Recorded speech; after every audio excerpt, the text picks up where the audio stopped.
오늘 우리는 출애굽기 33장의 말씀을 읽었습니다만 성경의 기록은 이 출애굽기 뒷부분이 있고 또 레위기라고 하는 조금 어렵고 난해한 긴 내용이 있고 그리고 나서 민수기 그것도 13장이나 되니 기록의 분량으로 우리가 종종 착각하는 것이 출애굽기 33장에서 민수기 13장까지는 굉장히 많은 시간이 흐른 것 아니겠는가 이런 생각을 하게 됩니다. 사실 남아있는 출애굽기의 부분은 성막을 만드는 과정을 설명하고 있고 그리고 그 성막에서 레위기는 어떻게 하나님 앞에 제사 드릴까를 설명하고 있기 때문에 시간의 흐름은 그렇게 많이 되지를 않습니다. 그래서 지금 이 출애굽기 33장에서 그다지 시간이 많이 흐르지 않은 후에 민수기 13장이 되면 그 유명한 가데스 바네아에서 12명의 정탐꾼을 가나안 땅을 40일 동안 살펴보도록 보내는 사건이 기록되어져 있습니다.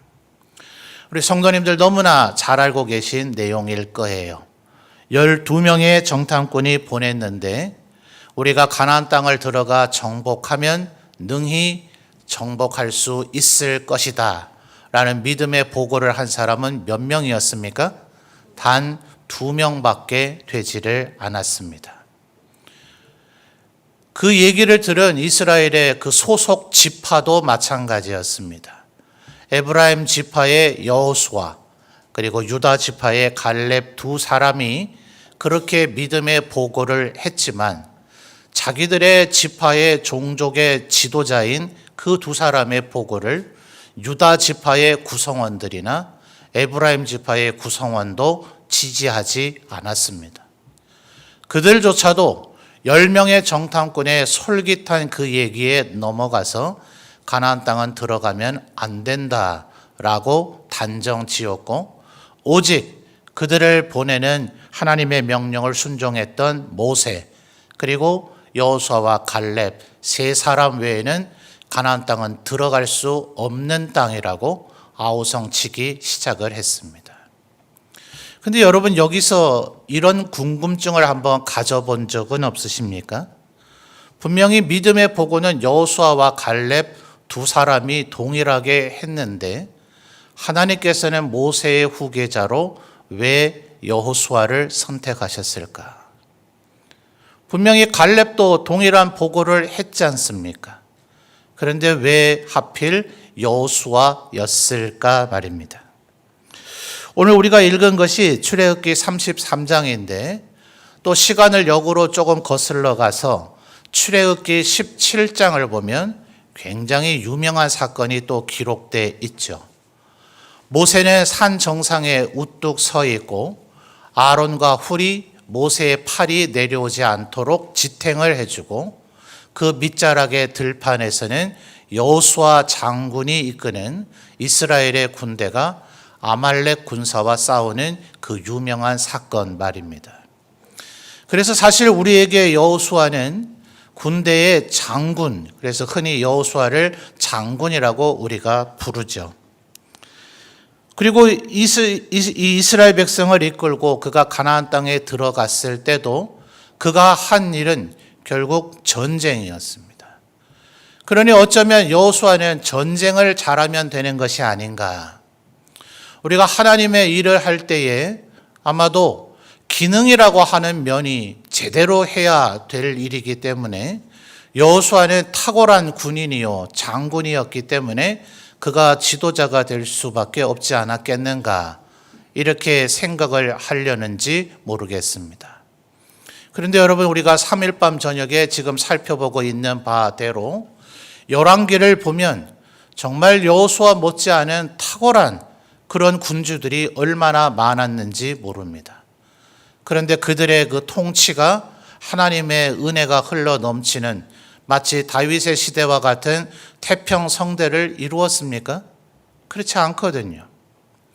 여호수아 장군은 그저 단순히 전투만 잘하는 사람은 아니었죠. 모세가 죽고 나자 여러분, 이스라엘의 12지파가 굉장히 서로 사이가 좋고 단합을 했을 것 같지만 오전에도 우리가 살펴본 대로 그 10명의 형들이 요셉을 죽이고자 했던 것처럼 각 지파들 사이의 사이도 별반 다르질 않았습니다. 사사기의 400년의 시기를 보면 단 한 번도 12지파가 하나의 동일한 목소리를 내고 하나의 움직임을 보여준 적이 없고 심지어 내전을 2번, 3번 겪을 정도로 각 지파는 서로 싸우기가 일쑤였습니다. 그런 이 이스라엘의 12지파를 여호수아가 얼마나 탁월하게 이끌었습니까? 먼저 요단강 동쪽에서 그 루벤, 갓, 므낫세의 절반 지파가 아모리 왕 시온과 옥의 땅이 그들에게 얻어진 것을 보고 이미 모세에게 우리가 허락을 받았던 내용이니 이 땅을 우리에게 달라고 젊은 후계자 여호수아에게 요구합니다. 아마 디모데 같은 그런 성향의 사람이었다면 그냥 땅만 덜렁 주고 말았을 거예요.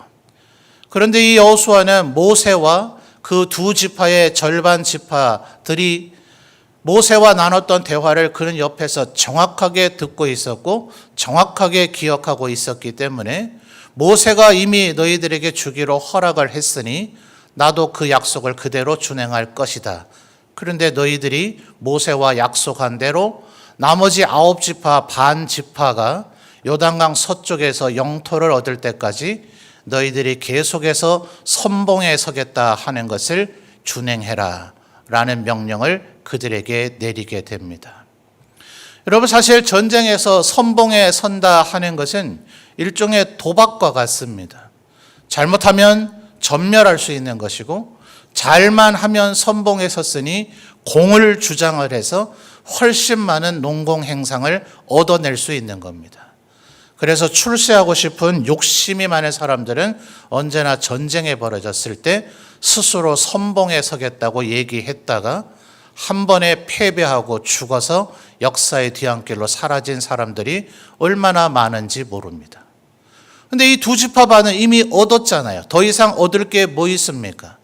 이미 요단강 동쪽의 두 지파 반의 그 땅을 이미 얻었기 때문에 굳이 그들은 선봉에 서야 할 이유가 없죠. 근데 그들에게 너희들이 이미 약속을 했으니 너희가 이걸 받아냈으니 그러니 너희들은 계속해서 선봉에 서야 된다고 그들을 지휘하는 지휘력, 일종의 정치력, 통솔력이 여호수아에게 돋보이죠. 그리고 요단강 서쪽을 정복하는 과정 속에서도 마찬가지입니다. 유다 지파의 갈렙, 어떤 면에서는 굉장한 뛰어난 쌍벽을 이루지만 여러분, 인간의 만사가 그렇지 않습니까? 바울과 바나바도 마가를 다시 데리고 갈 것이냐 하는 면에서 대판 싸우고 결국 팀이 두 개로 갈라졌던 것처럼 언제나 이런 관계는 경쟁 관계일 수밖에 없습니다. 그런데 갈렙이 자신이 45년 전에 약속에서 받아내기로 했던 헤브론 기럇 아르바를 달라고 할 때 여호수아는 덤덤히 그것을 그에게 줍니다.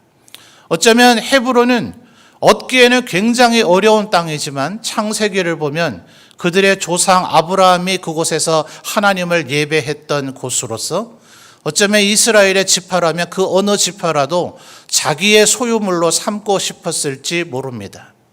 만약 이때는 아직 왕의 시대가 열리지 않았지만 여호수아가 왕에 대한 욕심이 있었다면, 아니 왕은 아니라 하더라도 갈렙이 자신의 권위에 절대로 도전하지 않고 자신만이 유일한 지도자로 우뚝 서기를 바랬다면 갈렙이 헤브론과 같은 중요한 요충지를 차지하는 것을 허락하지 않았을 수 있었을 겁니다. 그러나 여호수아는 그렇게 하지 않고 하나님의 언약의 약속대로 갈렙이 헤브론을 얻도록 허락합니다. 그리고 나서 자신의 소속 지파였던 므낫세와 에브라임, 통칭해서 요셉 지파가 우리는 두 지파이니까 훨씬 많은 땅을 달라고 얘기합니다. 여호수아는 그 말을 그대로 받아서 너희들이 그렇게 대단한 지파이니까 손쉽게 남이 얻은 것을 달라고 얘기하지 말고 너희들 스스로가 더 어려운 험지를 가서 개척하라고 그들을 독려합니다.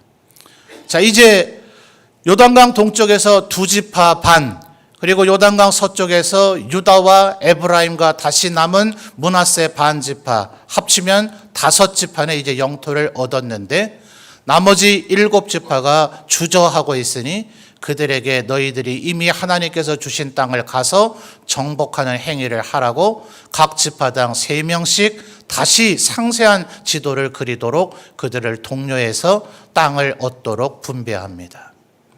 여러분, 전쟁을 하는 단순히 장군의 기술로서만 여호수아가 지도자가 될 수 있었던 것은 아닙니다.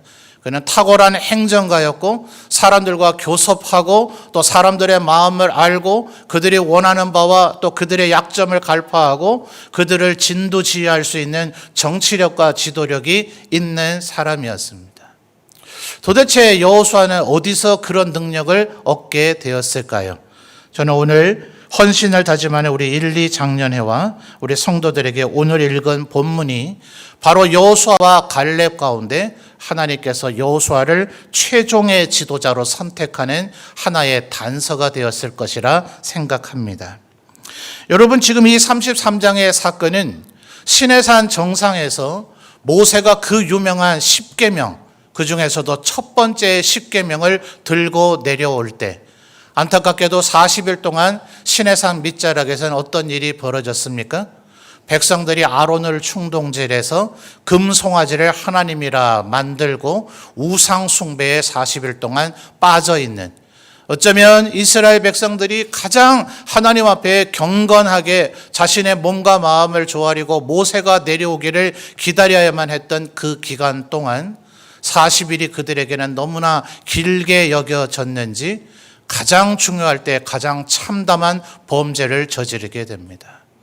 그래서 그 첫 번째 10계명이었던 두 돌판이 어떻게 됩니까?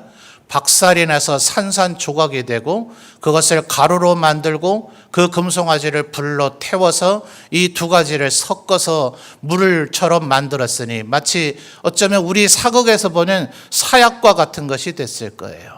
그것을 먹여서 이스라엘 백성들에게 죄의 대가를 치르게 하고 레위인이 일어나서 자신들의 동족, 하나님 앞에 전멸하는 것을 막는 겁니다. 하나님께서 말씀하시기를 아브라함 한 사람을 통해서 이 거대한 민족을 이루었던 것처럼 이 불순종하는 세대를 다 죽여버리고 모세 너를 통해서 새로운 민족을 만들겠다 할 때 하나님의 그 진노를 그치고자 하나님께서 치시기 전에 레위인의 헌신을 통하여 3,000명이 죽는 것으로 하나님의 진노를 그치게 만듭니다. 그리고 나서의 상황이 지금 이 33장입니다. 얼마나 두렵습니까? 하나님이 시내산에 직접 임하셔서 바로 이때로부터 이스라엘 백성들이 하나님 직접 임하시면 우리가 너무나 두려워서 하나님의 임재를 감당할 길이 없습니다. 제발 직접 임재하시는 일은 삼가해 주시고 선지자를 부르셔서 그에게 우리에게 선포하실 말씀을 들려주시고 그가 하나님을 대신해서 우리에게 하나님의 말씀을 전하게 하소서. 하나님이 직접 이렇게 시내산에 임하시니 우리가 두려워서 어쩔 줄을 모릅니다 하는 바로 그 일이 벌어진 후입니다. 하나님께서 진노하셨고 한두 명도 아닌 3,000명이 죽었습니다. 그리고 그 돌판의 가루와 그 불에 탄 금송아지의 그 액체를 먹은 사람이 얼마나 죽었는지 성경은 숫자조차도 기록해주고 있지 않습니다. 바로 그런 상황에서 이미 40일 동안 모세는 성막을 만들 것에 대한 지시를 받았는데 이 성막은 34장 이후에서 우리가 보는 것처럼 대단히 정교하고 아주 복잡한 과정을 거쳐서 만들어져야 됩니다. 그래서 성전의 전신인 성막은 아직 만들어지지 않았고 이 백성들을 하나님 앞에 경건하게 살도록 만들어야 되겠기에 오늘 우리가 읽은 본문을 보면 모세는 회막이라고 하는 별도의 텐트를 고안합니다. 사실은 전혀 성막처럼 일반 천막과 다를 바가 없습니다. 다만 동일한 천막을 7절 말씀을 보면 진 밖에, 진과 멀리 떠나게 해서 명명하기를 회막, 우리를 교회라 하잖아요. 모일 회자입니다. 바로 모이는 장막, 다른 말로 하면 하나님을 만나는 장막. 그래서 영어 역번은 tent of meeting, 미팅하는 텐트라는 의미로서 회막이라고 이름을 짓게 한 겁니다. 근데 여러분 지금 살펴보셨습니다만 7절에서 11절까지를 보면 사람들이 몇 부류로 나눠지는 것 같지 않습니까? 지금 하나님의 임재를 그들은 시내산에서 지진이 나는 것과 같고 산 정상에 구름이 빽빽히 쌓여 있고 또 산 중간중간에 불이 나는 것과 같은 어쩌면 자연현상으로 본다면 지진이 나는 것과 같은 하나님의 임재를 그들이 목격했습니다. 그리고 진노에 가득한 하나님의 그 진노로 인해서 자신들이 멸족당할 뻔했다는 위기를 지금 겪은 후입니다. 그렇다면 모두 다 겸손히 경건하게 하나님 앞에 더 참여하는 마음으로 예배의 자리에 나와야 되지 않겠습니까? 그런데 7절부터 11절까지를 보면 모두가 다 그렇게 한 건 아닙니다. 첫째, 모세와 여호수아가 이 회막으로 나아갔습니다. 그리고 7절 하반절을 보면 여호와를 앙모하는 자는 다 진 바깥 회막으로 나아갔다 그랬습니다. 누구에게 자격을 요구한 것이 아닙니다. 너는 갈 수 있다, 너는 못 간다, 이것이 아니라 모세와 여호수아가 나가면서 여호와를 앙모하기를 원하는 자 모두 다 회막으로 나오라 했지만 8절과 9절을 보면 자기의 장막에서 떠나지 않는 이들이 있었습니다. 이들이 잘못했다고 말하기는 어렵습니다. 왜냐하면 10절을 보면 회막에 하나님의 구름 기둥이 임재하고 하나님과 모세가 대화를 하는 모습을 보자 이들은 각각 자기의 장막, 자기의 텐트에서 그 회막을 바라보며 일종의 경배, 그래서 10절 하반절에 예배했다라고 얘기하고 있는 겁니다. 그러니 이들은 지금 엄청난 잘못을 저질렀다라고 말할 수는 없지만 분명히 모세와 여호수아와 함께 회막까지 나아간 사람들이 있었고 7절은 그들을 가리켜서 여호와를 앙모하는 자라 얘기한 것을 볼 때 진 바깥으로 떠나가지 않고 이스라엘의 이 60만의 대군의 진영 속에 자신의 장막 앞에 서서 회막을 멀리서 바라보고 경배만 한 자들은 분명히 예배했다라고 인정할 수는 있겠지만 여호와를 앙모하는 자라 말할 수는 없었던 겁니다. 그런데 여러분 11절을 보면 정말 귀한 장면이 나타나죠. 자, 11절 우리 성도님들 다시 한번 읽어봐 주실까요? 시작.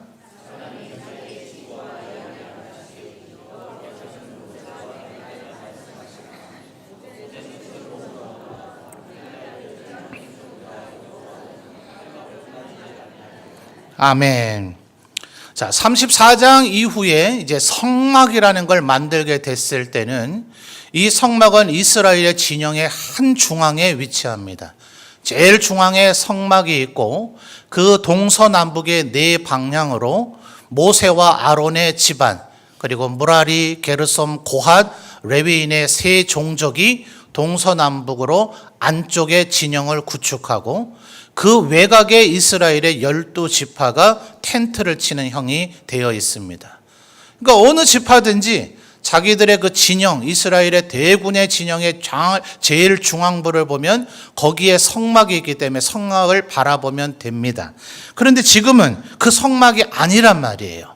7절에서 우리가 이미 봤듯이 아예 이스라엘의 진영 밖에 중반절을 보면 진과 멀리 떠나게 해서 그곳에 텐트 하나를 명명해서 회막이라 이름했는데 11절을 보니 모세가 그곳에서 하나님을 만나고 진영으로 되돌아왔지만 하반절에 뭐라고요? 눈의 아들, 그 다음 뭡니까? 젊은 수종자 여호수아는 회막을 떠나지 아니하니라. 놀랍지 않습니까? 모세가 지금 이 회막에서 하나님을 예배했고 그리고 7절에서 얘기한 여호와를 앙모하는 자들도 모세와 여호수아를 따라갔고 그리고 모세는 하나님과 대화하는 것, 예배하는 것이 마쳤기 때문에 진영으로 되돌아왔고 여호와를 앙모하는 자들도 아마 되돌아갔겠죠. 그러길래 11절에서 여호와를 앙모하는 자들도 여호수아 곁에 있었다라고는 얘기하지 아니하고 오직 유일한 사람 눈의 아들 여호수아, 그것도 젊은 수종자 여호수아는 그 진을 회막을 떠나지 않았다고 기록하고 있는 거죠. 여러분 분명히 우리는 여호수아처럼 우리의 각각의 은사를 따라서 교회 안에 맡은 일들이 다를 것입니다. 어쩌면 내가 군인으로 부름받았다면, 장군으로 부름받았다면 싸움만 잘하면 되는 것 아닌가? 산 정상에서 모세와 아론과 훌이 서 있을 터이니 나는 들판에서 출애굽기 17장에서 이미 기록됐던 것처럼 아말렉과 싸움만 잘하면 되는 것이 아닌가? 아니요, 그 모세와 아론과 훌이 영원토록 여호수아와 함께하지 않는단 말입니다. 언젠가는 그들 모세와 아론과 훌이 이 세상을 떠나는 날이 이르렀을 때 여호수아는 어떻게 이 세상에 이 전쟁을 치러 나갈 것인가? 그리고 뿔뿔이 흩어질 수밖에 없는 이스라엘의 12지파를 어떻게 통솔하며 그들을 지휘할 것인가? 그들 사이에서 벌어지는 수많은 문제들의 갈등을 어떻게 중재하고 그 누구도 이의를 제기하지 않는 탁월한 행정력을 만들어낼 수 있을 것인가? 내 기술적인 부분으로 될 일이 아니더라 하는 겁니다.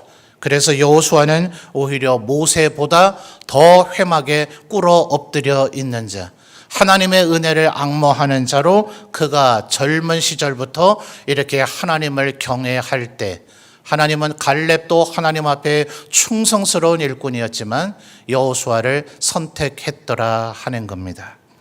여러분, 어쩌면 이 11절의 이 모습을 가지고 놀라시면 안 됩니다. 요 전에 어떤 일이 있었는가? 24장으로 조금 거슬러 가 보죠.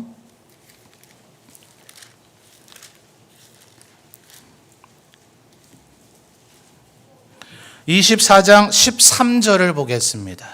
자, 24장이 이제 모세가 그 첫 번째 십계명을 받기 위해서 시내산 정상으로 올라갔다가 40일을 거기에서 머문 후에 32장에 지금 내려오는 얘기인데, 올라가는 이 모세의 모습을 뭐라고 표현하고 있는가? 24장 13절입니다. 우리 성도님들 읽어주세요. 시작.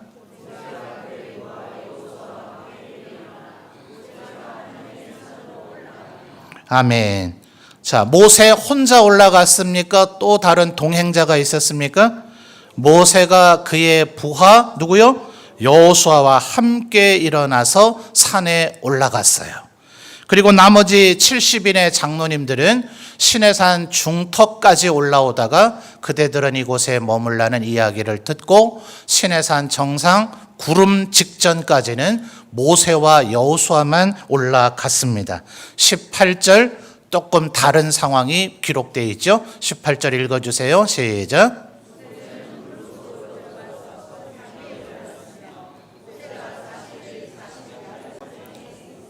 아멘. 자, 시내산에 이제 하나님께서 임하셔서 십계명을 줄 때 모세는 이스라엘 백성들에게 엄격히 금했습니다. 이제 3일 동안 절대로 성결을 범하는 일을 하지 마라. 그리고 산 밑자락에 울타리를 쳐서 이 울타리 안으로는 절대로 들어오지 마라. 그날에는 하나님의 거룩을 범함으로 너희들이 죽게 될 것이다. 이렇게 얘기하고 여호수아와 70인의 장로님들을 이끌고 시내산을 올라가다가 중턱에 70인의 장로님은 머물게 하고 산 정상까지 여호수아와 함께 올라간 후에, 그리고 18절에 기록된 대로 모세만 시내산 정상의 구름 속으로 들어가서 며칠요? 4일도 아닌 40일 동안 모세는 나타나지 않았습니다. 산 밑자락에서 모세가 도대체 어디로 간 거냐? 모세의 행방을 알지 못하는 일반 이스라엘 백성이나 산 중턱에서 모세가 왜 이리 안 내려오나 하는 70인의 장로님들이나 정상까지는 따라 올라갔지만 구름 속으로 들어가지 않은 여호수아도 왜 모세께서 빨리 나오지 않으시는가? 각각의 위치와 장소만 다를 뿐 그들이 가졌을 답답함과 지루함과 기다림은 똑같았습니다. 그런데 여호수아는 나머지 그들과 달랐단 말이죠. 32장으로 와서 볼까요? 32장 17절입니다. 32장 15절을 보면 32장 15절입니다. 모세가 돌이켜 산에서 내려오는데 두 증거판이 그의 손에 있고 그 판의 양면 이쪽 저쪽에 글자가 있으니 그 판은 하나님이 만드신 것이요 글자는 하나님이 쓰셔서 판에 새기신 것이더라. 자, 15절과 16절은 모세가 하나님께서 써주신 첫 번째 십계명 그 두 돌판을 들고 구름 속에서 40일 만에 비로소 나온 그 순간을 기록하고 있는데요. 그 뒤에 17절에 모세가 구름 속에서 나오자마자 제일 먼저 만나서 제일 먼저 듣게 되는 얘기가 누구의 무슨 말인가? 17절 읽어주실까요? 시작.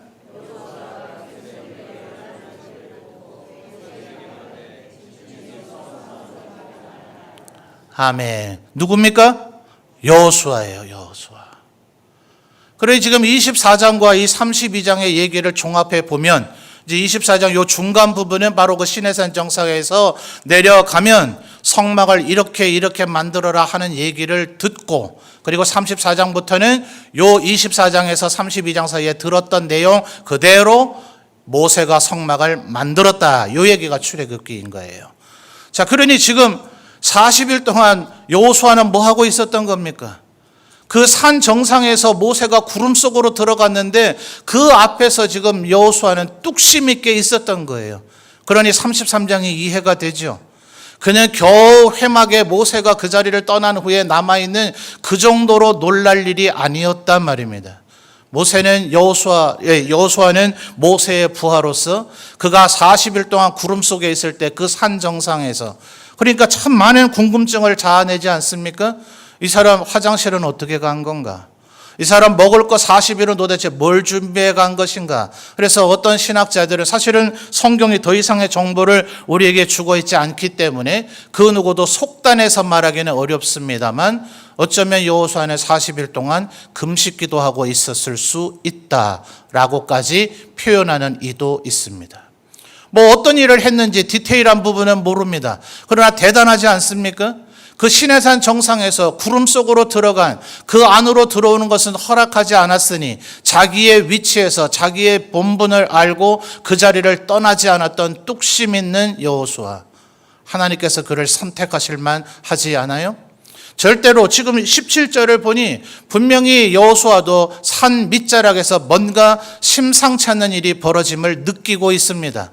모세는 하나님으로부터 어서 내려가라 네 백성들이 범죄하였다. 하나님께서 나의 백성이라고 얘기했다가 이럴 때는 모세 보고 모세 너의 백성이라고 네 백성이 범죄했다라고 모세에겐 알려주셨지만 여호수아는 도대체 무슨 일이 일어났는지 다만 17절에 백성들의 요란한 소리를 듣고 진중에서 싸우는 것 같습니다. 자, 이 정도의 문제의식과 여호수아의 책임감 정도라면 당장 내려가서 그 문제를 해결하고 싶지 않았을까요?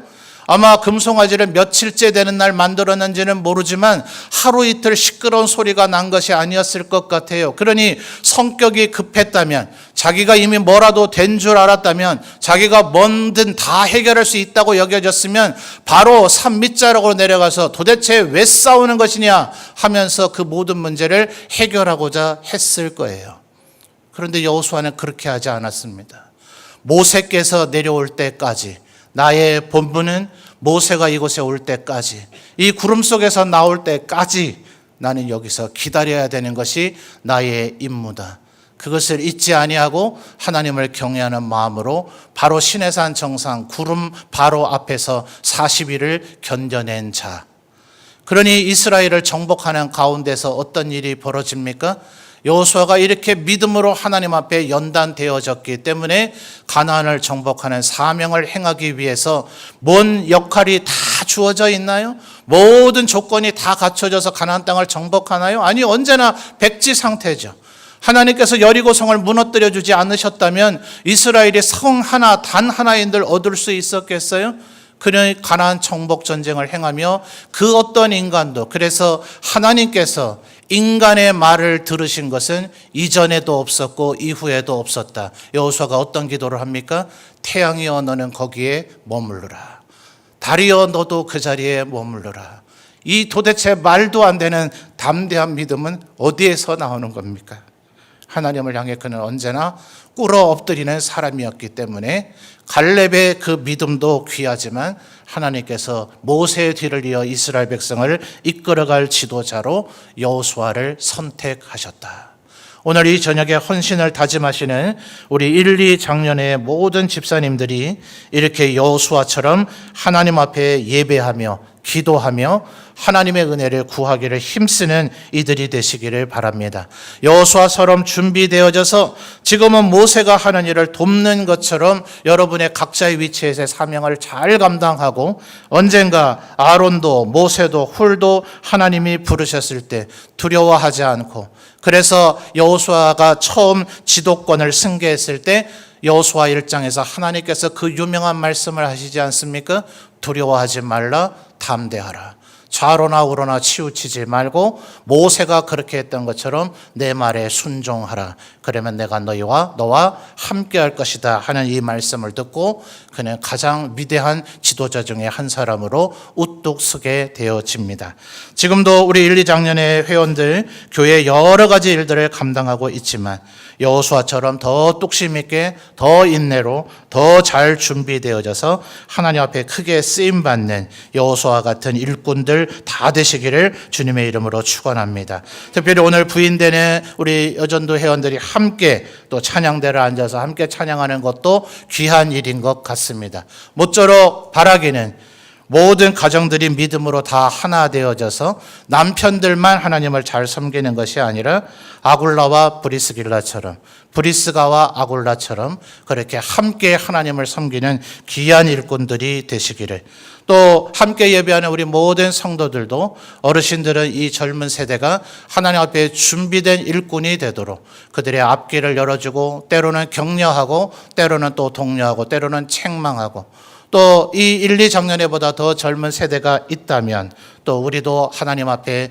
여호수아 같은 귀한 일꾼들이 되리라 다짐하고 결심하시는 이 밤이 되시기를 바랍니다.